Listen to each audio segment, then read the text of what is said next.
A much-awaited decision from the U.S. Supreme Court expands the range of presidential power over regulators with a caveat. That and more today on the Texas Standard.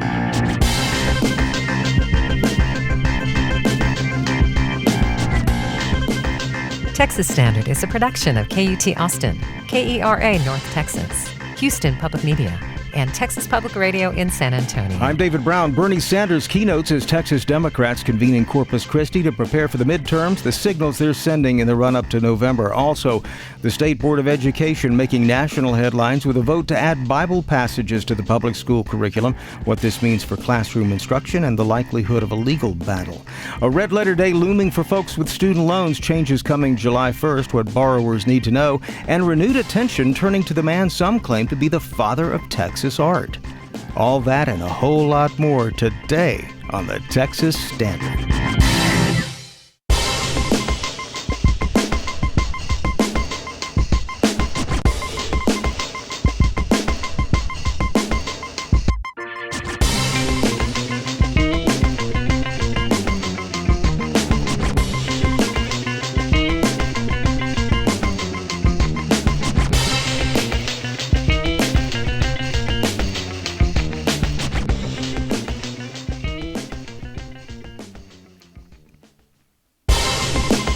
No matter where you are, it's Texas Standard Time on this 29th day of June, 2026. I'm David Brown. Great to have you with us.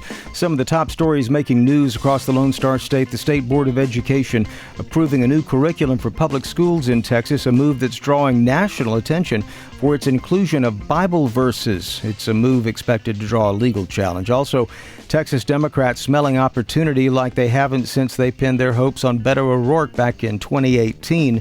During the midterms then. More on the Texas Democratic Convention, which concluded in Corpus Christi this weekend, and the Board of Education vote later in today's broadcast. But first, shortly before we hit the airwaves on this Monday, two much-anticipated rulings from the U.S. Supreme Court. Of all the cases heard by the court this term, many constitutional scholars have felt these could be among the most consequential long-term. A test of restrictions on a president's ability to fire members of regulatory agencies despite protections imposed by Congress to insulate such institutions from political pressure. Today, the High Court ruled President Trump cannot fire Federal Reserve Board member Lisa Cook because he did not follow proper procedures. But at the same time, the court expanded the president's power to fire officials from other regulatory agencies, effectively greenlighting President Trump's removal of a Democratic appointee to the Federal Trade Commission, or FTC. Technically, two decisions issued at the same time, both authored by Chief Justice John Roberts. To help us understand just what's happened, why it's so important, Charles Rocky Rhodes, longtime Texas-based legal scholar who now teaches constitutional law at the University of Missouri. Professor, welcome back. Great to be here with you, David. You know, it appears the High Court's willing to allow the removal of many leaders of independent agencies, but has carved out the unique role of the Federal Reserve here. Politically speaking, I'm sure the headlines will be something like a win and a loss for the president, perhaps. But what has the court done here as you see it? You see this as highly consequential. I think this is the most consequential executive power decision we have had in over 50 years since Watergate. It is totally restructuring our system with respect to the role of independent agencies. And essentially what it's going to mean is that all of these independent agencies, the FTC, the SEC, IRS, et cetera, they are all going to be subject to direct presidential control in a way that has not traditionally been the case, because he can remove any of the officers. I shouldn't have included IRS. They've always been subject to the presidential control. But SEC, FTC, a lot of the Federal Elections Commission, a lot of these agencies have been structured to have some independence from the president, from the idea that they were trying to accomplish objectives that needed a little bit of insulation. And now that has been taken away by this decision today. And any agency that's exercising executive power is going to be subject to direct removal by the president. But do I understand that the court is saying, because of the unique historic role of the Federal Reserve, that they will not be subject to that same power, or no? How do you read that? That is correct. That they have exempted the Federal Reserve because of the historical combination of private and public with respect to the Federal Reserve, so that it's not exercising, according to the court, the same kind of executive power. So there may be one or two other agencies like the Federal Reserve. They haven't specifically decided what other possible agencies might fit into that role. Mm-hmm. But for the most part, most of these independent agencies that have been part of our government for 100 years are no longer independent, other than with a few exceptions. What was the vote on this? Did you catch that? Yeah, it was 6-3 with respect. Yeah, and it was the exact conservative liberal divide that you would have expected, with Roberts riding with the majority and all the Republican appointed justices, and then the three Democratic appointed justices in the dissent. Well, what was the legal rationale for giving the president, not just President Trump, but future presidents, of course, this sort of power? It comes back to this idea of a unitary executive. Ooh. That the which was a theory that's been harbored about for about 50 years. Yeah. It's finally been accepted that the president is the only executive officer, and all other individuals who are exercising executive power have to report to the president and be subject to his or her removal. You know, we're still waiting on some major decisions from the court, including one on birthright citizenship. And I want to step back for just a moment from today's decision, because the court's term usually ends at the end of June, and they seem to be marching this right up to the line here, at least in terms of their own schedule. Do you read anything into that? Yeah, I mean, they've been fighting a lot of these cases. We have lots of words going out. But I think one thing that they're going to try to do here, I think they're going to leave the birthright citizenship case to last. And I think that's going to be a case where they're going to actually stand up to President Trump and try to leave the media with the impression that, well, we stood up to the president at the end. And so therefore you can't take all of this other power that we've given to the president as showing that we are political partisans or hacks. Well, as they say in the broadcast biz, stay tuned for that. We've been speaking with Charles Rocky Rhodes, longtime Texas-based legal scholar, now teaches constitutional law at the University of Missouri. Professor, thanks so much. Thank you, David. Always a pleasure.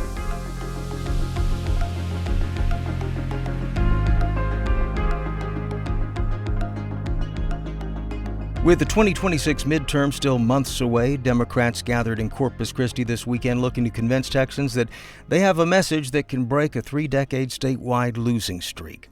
The keynote speaker was independent U.S. Senator Bernie Sanders, something Texas Republicans seized on as a sign the party's moving too far left. But inside the convention hall, Democrats insisted their focus is simpler: the cost of living, affordability, and what they describe as a political system that favors powerful interests over working Texans. To help us unpack the weekend that was and what it may tell us about the road to November, we're joined by Blaze Gainey, politics reporter for the Texas Newsroom. Blaze, welcome back. Yeah, glad to be here. Let's begin with the basics. Bernie Sanders, headline speaker. What did you hear as the central message Texas Democrats wanted to leave delegates and voters with? Yeah, the message not only came from Bernie Sanders, but most of the speakers. And it was that if Democrats stick together, there is nothing that can stop them from defeating the Republican administration, both in Texas and at the federal level. Here's how Senator Sanders put it. We win because we believe in solidarity. We believe in a common humanity. And we know that when we stand together as one people, the oligarchs and all of their money will never defeat it. And so essentially he's just saying if all of us, all different factions of the Democratic Party can stick together, they can overcome the Republican administration, not only here in Texas, but at the federal level as well. Well, Republicans clearly wanted Sanders' appearance to become a big part of the story. Did Democrats embrace that association, especially since some Democrats on the national level have expressed concerns about the party appearing to be moving too far to the left after victories by self-described Democratic socialists in New York City last week? You've heard all about that, right? Yeah, and Sanders spoke to that, and so did House Minority Leader Jean Wu. It's sort of the way they put it that just because there's trying to be division sowed and they cast that from coming from the Republican Party, they're trying to say, socialists can't get along with, or progressive Democrats can't get along with more moderate Democrats. But they're saying they all have one central goal: defeat the Republican authority, whether that's Trump, Governor Greg Abbott, or Attorney General Ken Paxton in the Senate U.S. primary. Mm-hmm. One theme that seems to have come up repeatedly: affordability and kitchen table economics. Why do Democrats believe that's the issue that gives them the best chance to compete in Texas right now, especially looking at Donald Trump's approval ratings? They've been plummeting, and many think that associating Texas Republicans with Trump right now might be a more useful way to win elections in November. You're exactly right. We continue to hear not only about what Governor Greg Abbott has done in the state, but also what has happened at the federal level. One of the big things that was mentioned was public education as well as health care. And, we just passed vouchers in the state, and different hospitals are having trouble staying open in rural areas in Texas. So to the voters and those in the crowd, this message seemed to really strike a tone. James Tallarico drew a lot of enthusiasm from delegates. Was that just convention energy, or do party leaders really think his campaign can reshape the statewide map? I guess the question is, does he have coattails here? I think there's especially coattails. And this time around, Democrats have run in more seats throughout the state than ever before. And that was previewed. There was several, local races, candidates for local races that came up to speak at the podium and sort of saying, I'm energizing the people in my area, people who haven't been activated in a while, and they are interested in trying to, be a part of this push to change things in Texas. Here's a clip from James Tallarico himself. This election shouldn't be about the Democratic Party or the Republican Party. It should be about chasing a vision of what our state can be. And as you see right here, he's trying to speak up across party lines, maybe even to gain some independent voters for the party. Blaise Gainey covers politics for the Texas Newsroom. We'll have more at texasstandard.org. Blaise, thanks so much for the update. Yep, thanks for having me.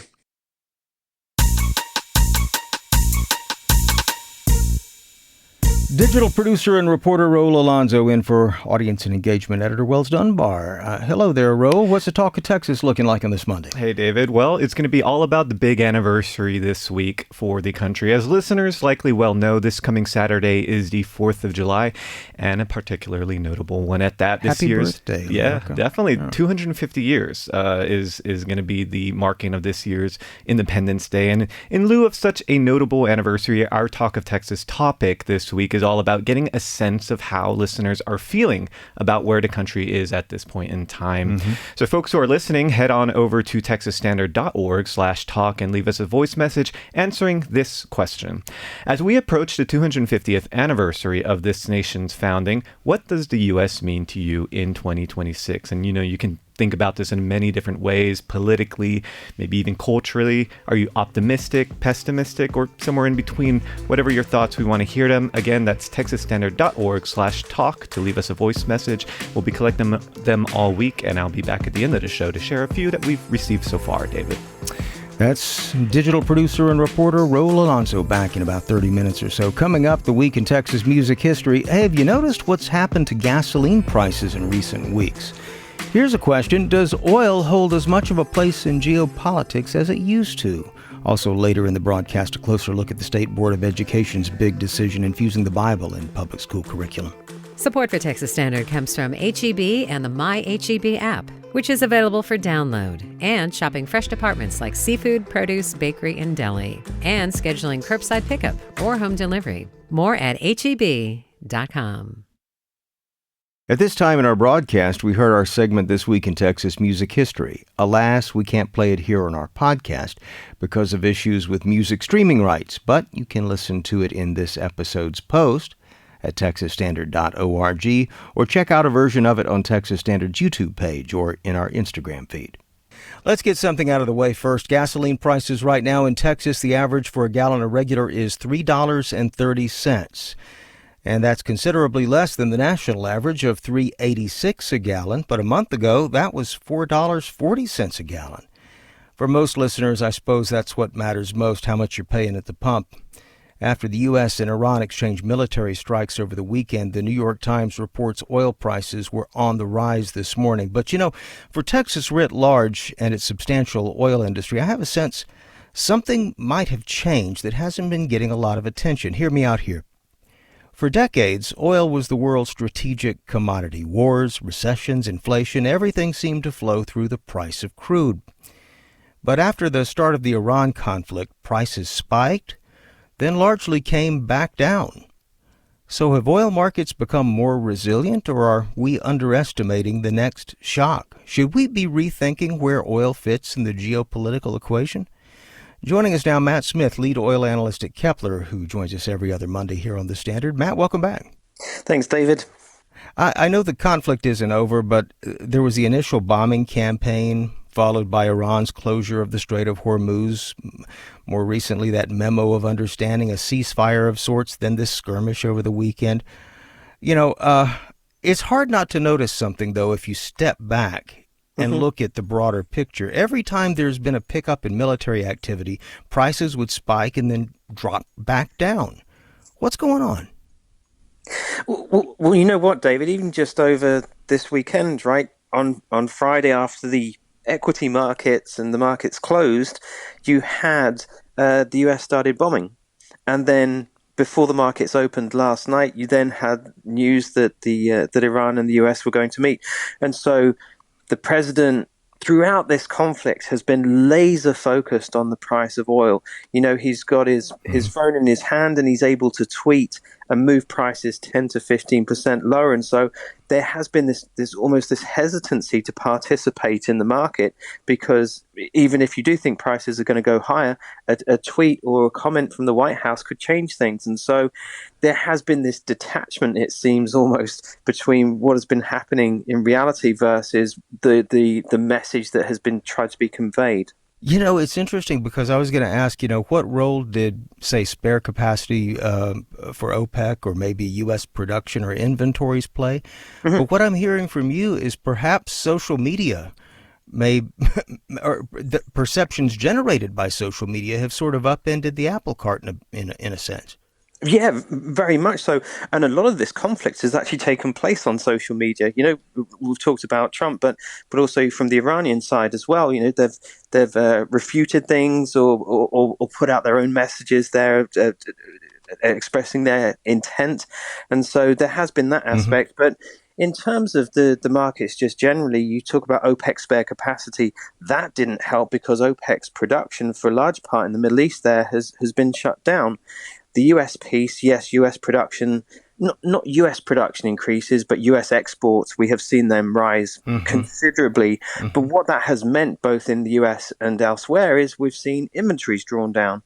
And so that has helped to provide a cushion, a buffer for the market. But you can't continue to draw these inventories down month after month because we're getting to some critical levels now in the US and elsewhere. So there has been that piece in terms of the inventory side of the picture drawing down.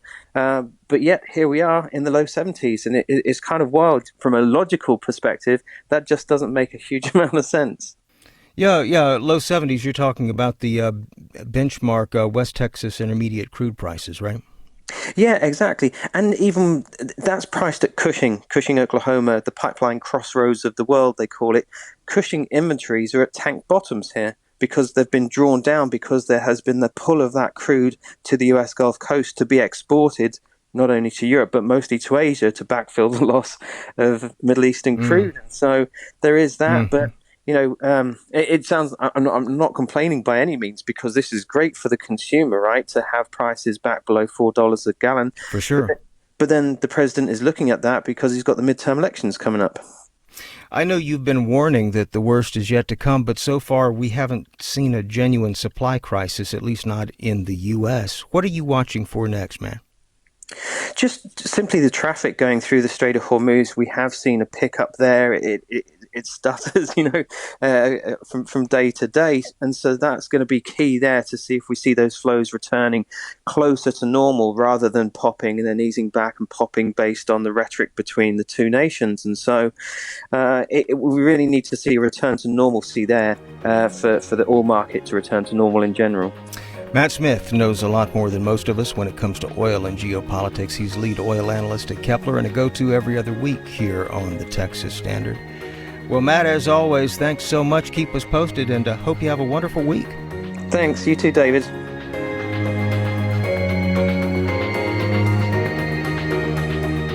Support for Texas Standard comes from Texas Mutual Insurance Company, a workers' compensation provider that's been caring for hardworking Texans for over 30 years. More at texasmutual.com/expert partner. Support for Texas Standard comes from Texas Monthly, producer of Where the River Took Us, a podcast about the July 4th floods from survivor Aaron Parsley's perspective, through the voices of his family and others, telling the story of grief, healing, and survival.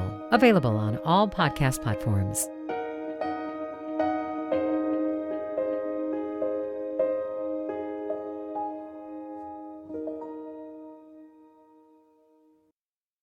From the Texas Newsroom, I'm Matt Harrop. While Texas Democrats convened in Corpus Christi, local Republicans used the convention as a way to drum up excitement for their party. The Texas GOP made its presence felt with everything from a live bull, trucks driving around town bearing Republican slogans, and even a taco truck giving away free tacos. The effort also included a press conference with 3 South Texas Republicans, including Representative Todd Hunter of Corpus Christi. The Republicans, from the grassroots to the state officials, to our governor, to up and down the ballot, are going to do everything they can to move the Texas economy forward. The local county GOP chapter also spent the weekend canvassing and hosting events with their 2026 midterm candidates.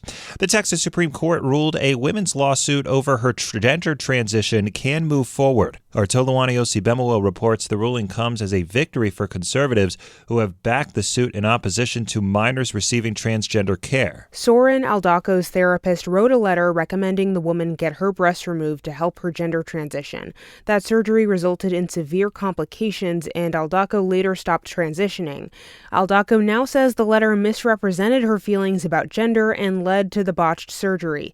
Lower courts said Aldaco sued too late after Wood wrote the letter, but the Texas Supreme Court ruled Aldaco's lawsuit is timely. Several Texas House Republicans have said they'll support bills next year extending the statute of limitations for gender transition lawsuits like Aldaco's.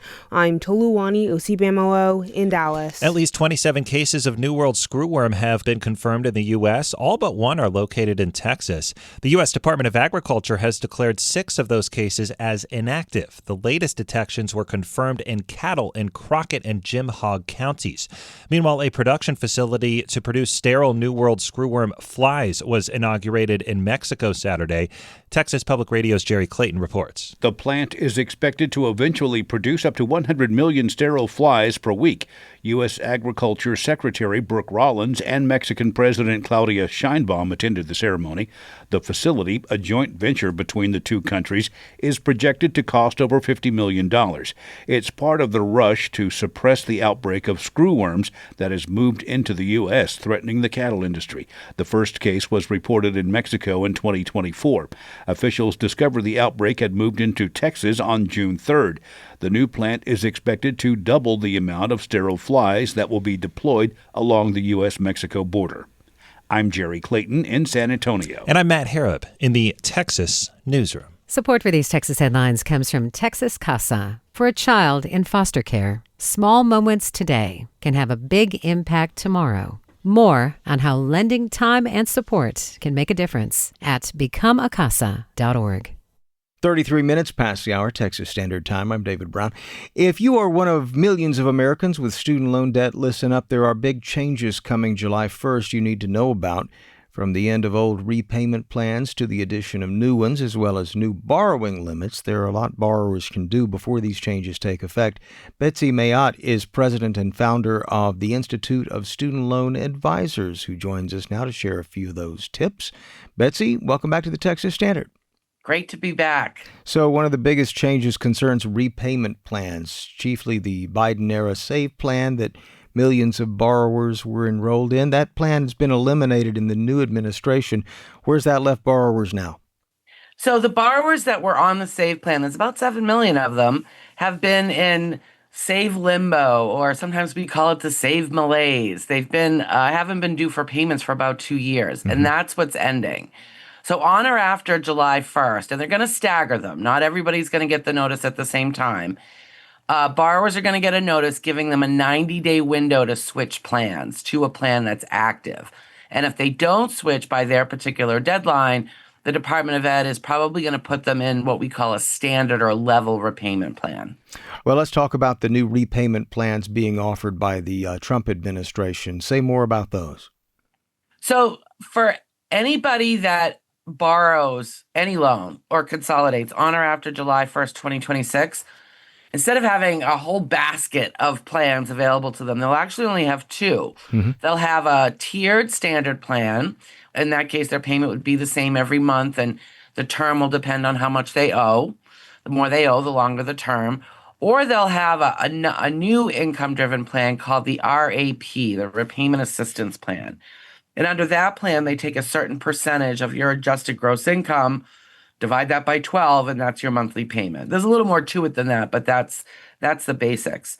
For borrowers that don't take out any new debt or don't consolidate on or after July 1st, they will have access to that RAP plan as well as the existing plans, income-based repayment, extended repayment, pay-as-you-earn, just to name a few. They'll still have access to those. Seems like a lot to keep up with, though. Is there one place where you can go and just sort of go through your options? Are you aware of anything like that? Well, I'm glad you asked. There's two places. There's the Department of Education's website, which is studentaid.gov. Mm-hmm.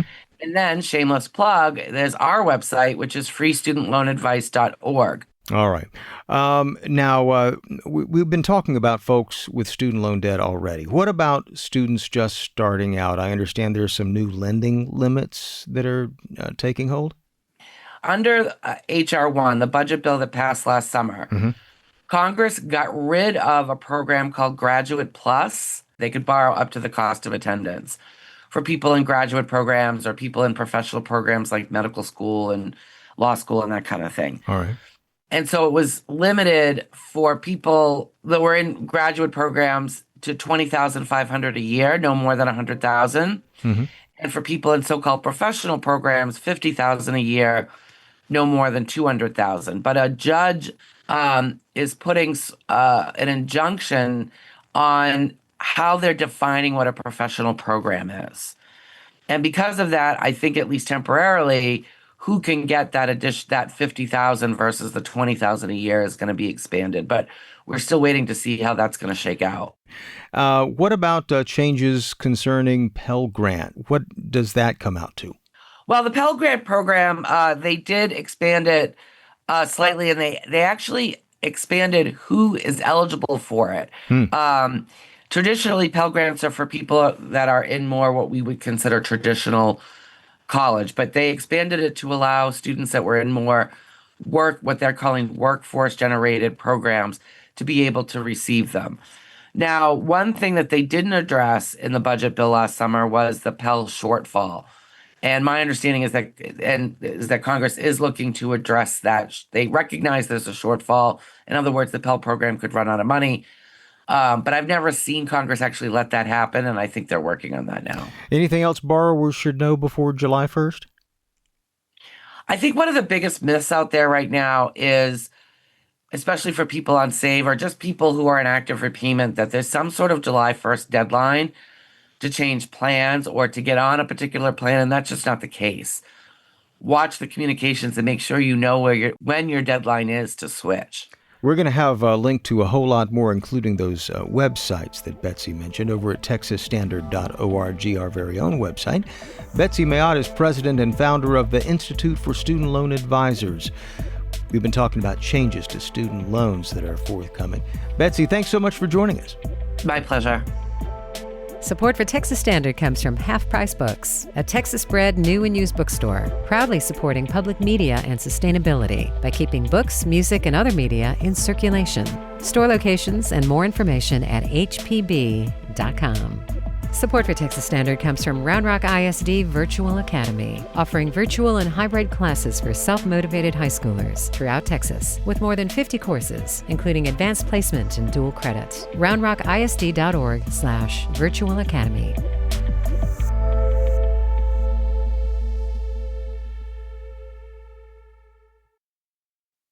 It's the Texas Standard. I'm Laura Rice. Julian Onderdonk was an impressionist painter who gained a reputation as the father of Texas art in the early 20th century. He was born and raised in South Texas and gained notoriety for his bluebonnet paintings. But it's a 1915 painting, Gulf Clouds in the Hills on the west prong of the Medina River, that captured John R. Millard's attention. It shows a section of the river in Bandera County where Millard lives, and he believes part of his property is depicted in that very Onderdonk piece. He wrote about that for Texas Co-op Power magazine. John, welcome to the Texas Standard. Thank you, Laura. Glad to be here. Were you familiar with Onderdonk's work before discovering the similarities to your property? No, I actually was not. It was only after I saw the painting while doing a little research regarding our property online that I discovered that there was this painting that had an uncanny resemblance to my very property, and started doing a little research, and that's when I went down the Julian Onderdonk rabbit hole. So tell me about your initial discovery. You were just clicking around online or what? Yeah, we had purchased the property in January of 2024, and I was very interested in the history of the property. And so I was searching for the west prong of the Medina River. The west prong actually runs through our property. And so I was interested in a little history on the ranch, and then completely by accident, I came across a Flickr image of a painting, and it was Gulf Clouds in the Hills on the west prong of the Medina River. And it stopped me cold. I immediately knew that was our property, mainly because I'd been out that morning hiking the very area where he had to be standing at the time he painted it. But it hit me, very distinctly that this was our property. I mean, tell me about it. It's hard to describe this for radio, but there's this green hill with sort of tapering peaks, and then the curve of the river. And is that really the landmarks that caught your eye? The contour of the hills certainly caught my eye because they're very distinctive. They kind of do a stair step from side to side. That there's 4 hills in the background, and then there is a bluff and a curve of limestone where the river runs through. And then in the riverbed itself, there are these very distinctive limestone striations that look like points. And when I looked at the painting, I noticed the limestone bluff, the curve of the river, but mostly the riverbed with these very distinctive limestone striations. It became very evident to me that this was our property. And so I hiked back out there the next day and took a bunch of photographs and then compared them side by side to the actual painting. And I was convinced from that this indeed was painted on our property. Well, that took you into this historical investigation. What did you find? Well, it was very interesting to me. So I looked up as much as I could find out about Julian Onderdonk, and I learned quite a bit about him. He was born in San Antonio in 1882. Some people know him as the bluebonnet artist. He has many paintings of bluebonnets and live oaks and rivers in the Texas Hill Country. When George W. Bush was president, I think he had 4 Julian Onderdonk paintings hanging in his office. And so I became rather fascinated by that, and then started trying to figure out, when did he come here? Why did he come here? And that led me into a lot of research regarding the property's history. And I went back in the deed records as far as I could go. And then I actually reached out to some historical people in Medina and in Bandera and asked if they knew anything about this painting and this artist. And one of the people at the library in Bandera reached out to me and said, I have something you'd be very interested in. And why don't you come in and take a look? Well, I went in, and she provided me with a 1928 Frontier Times article by a gentleman who was a settler at the time and also a Texas Ranger during the 1870s. And his name was Samuel Sutton, and he described living on a property and having an encounter with Native Americans who appeared while he and his wife were washing clothes in the river, and looked up on the bluff. And of course, back in those days, it was a little dangerous in Texas, and so he was very nervous. And he described this event and gave a good description of the property and what he described as our property. And he described that at the time, the property was owned by a man named Williams, and it was known as the Williams Ranch. And you discovered that there were other paintings that you believe happened on this same property.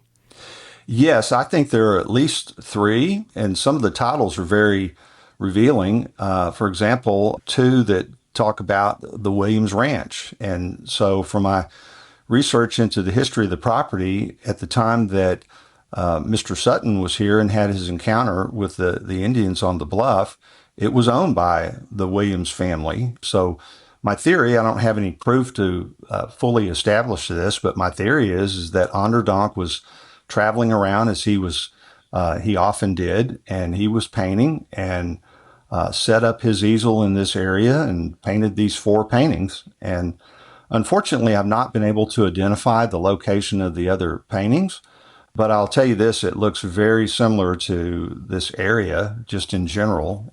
So I believe it's very plausible that he, on a trip out in this area, got out his easel and paints and painted the landscape. What do you think this shows about sort of the, so much has changed over the centuries, but does this sort of show some continuity and just the beauty of the area that people have continued to appreciate? I really do think that, and I think that's very significant for a couple of reasons. First of all, with regard to Julian Onderdonk, the locations of his paintings have changed so much over the past century that they really can't be identified on the ground anymore. This particular painting, I think, in my opinion, very clearly is identified with my property. So it's among the only, I believe, paintings where we know the exact location of the painting. So I think from a Texas art history standpoint, the painting is very significant from that view. And then the other thing is that it's, I believe, a reminder that the Texas Hill Country that we see today is the same landscape that inspired one of Texas's greatest artists. And with regard to our property, the land really hasn't changed very much. The clouds still move across the hills the way they did in 1915, and it looks very similar as it did when he captured it with his paint and easel. And I think that's very important. John R. Millard wrote about Julian Onderdonk's painting for Texas Co-op Power magazine. We'll have a link to his writing at texasstandard.org. John, thank you again. Laura, thank you. Support for Texas Standard comes from University Extension at UT Austin, offering open enrollment to a wide variety of UT's undergraduate credit courses that can be taken by anyone from anywhere. Learn more at extension.utexas.edu.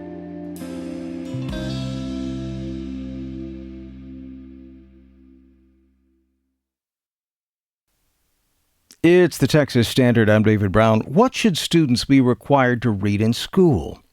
It's a question that gets at more than just literature. It touches on history, culture, religion, and ultimately who gets to decide what's considered essential for an education. Well, now the Texas State Board of Education has approved a new statewide required reading list that includes Bible passages alongside classic works of literature.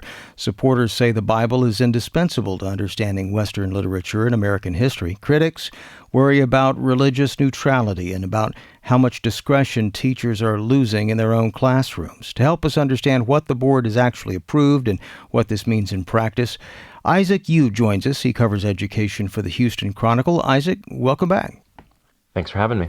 What exactly did the State Board of Education approve, and when will students be seeing these required readings? Last Friday, the board approved a required reading list. It's the first of its kind in the country. If you want to see the full list of books and passages, we printed an accessible list on our website. But it's essentially a list for each grade level from kindergarten to senior year that all students in the state of Texas will be required to read. Much of the attention has been focused on the Bible. How is that being incorporated? Are teachers going to be presenting these readings, and how will students be asked to study these readings? Well, there are about 12 different Bible passages or stories sprinkled throughout. For example, in first grade, they would encounter Jonah and the whale. In high school, you'd get to more advanced passages like the 8 Beatitudes from the book of Matthew.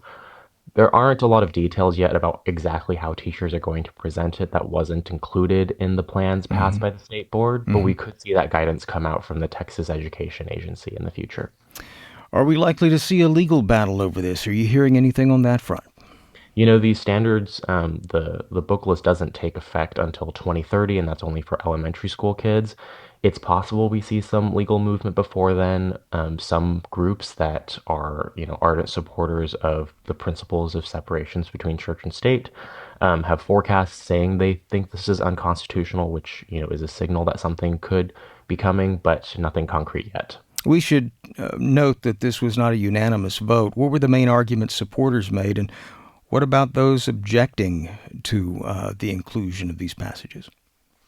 Republican supporters say that the Bible is foundational to Western literature and history, and that students need to understand a lot of those references to understand other books. The objections, a lot of people are talking about religious neutrality. There's also, questions about diversity of who's written each of the books in this list. There's a lot of concerns, that there aren't a lot of women authors. Those are kind of the pushback that we heard from Democrats on the board.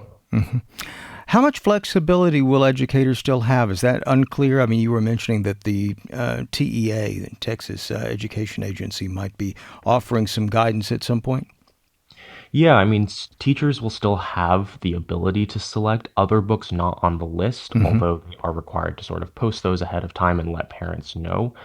However, teachers that testified before the board said that they believed the lists that were approved would take anywhere from half of the school year to even a full school year to cover, which mean they're unable to choose any outside books just as a matter of time. This seems fairly unique. Obviously, it's getting a lot of national attention. I'm wondering if there's a sense that other states might be looking to Texas as a model, especially some red states.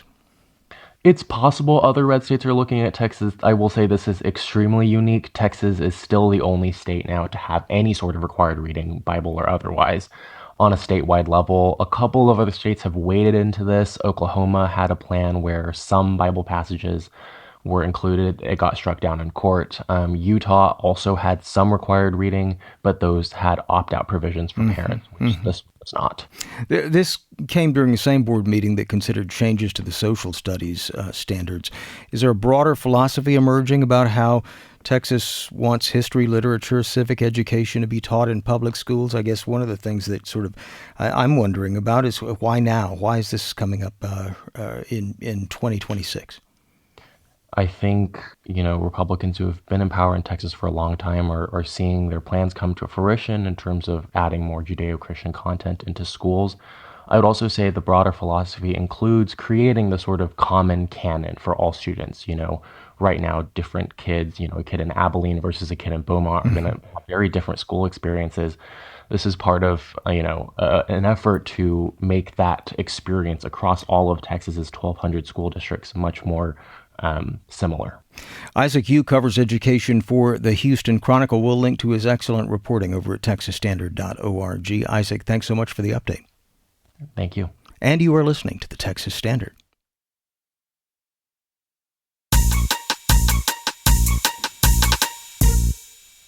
Well, digital producer and reporter Raul Alonso is back here in the studio with more of the Talk of Texas on this Monday. We're talking about America's birthday. Raul, one thing I've noticed, a lot of folks from other countries visiting for the World Cup, they've sort of been singing America's praises, a real feel-good birthday present online. I'm sort of struck by many of the things that they're excited about that we take for granted, like ranch dressing and Texas barbecue. Have you seen this? I was about to say, I noticed a lot of folks talking about the barbecue. I think I saw a video of like some fans from Japan who were really marveling at the Texas barbecue. I think I saw the same clip. They made a trip here to Austin, I think, to check it out. But yeah, a lot of different cultural touch points that we're kind of re-examining in light of the World Cup here, and also in lieu of this country's 250th anniversary, the Independence Day holiday coming up quickly on Saturday.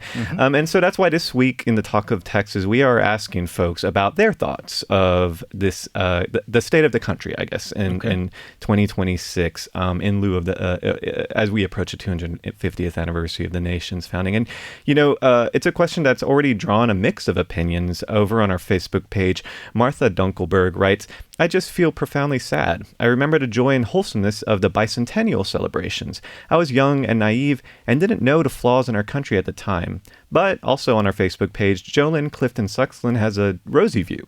She writes, we are still the best country in the world. And I really like this comment here from Brandon Park, which kind of sits in between the two feelings.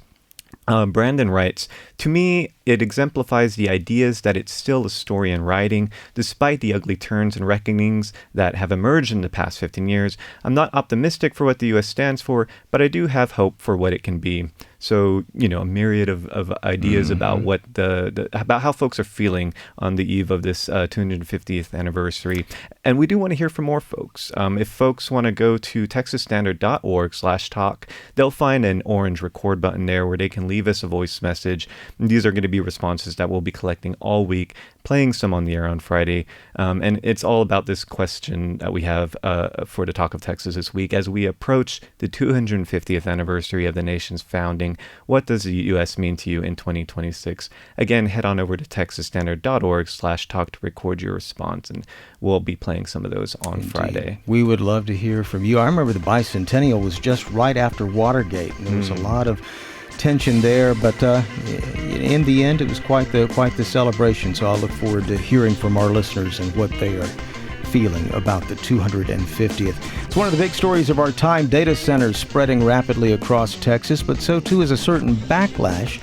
After years of promoting Texas as open for business, lawmakers pushing back on data centers, saying they don't have enough reliable information on how much water or electricity they need. Answers haven't been forthcoming. We'll explore tomorrow. Philanthropic support for Texas Standard comes from Casey and Scott O'Hare, the Winkler Family Foundation, Lynn Dobson and Greg Wooldridge, Adrian Killam, and the George Huntington family.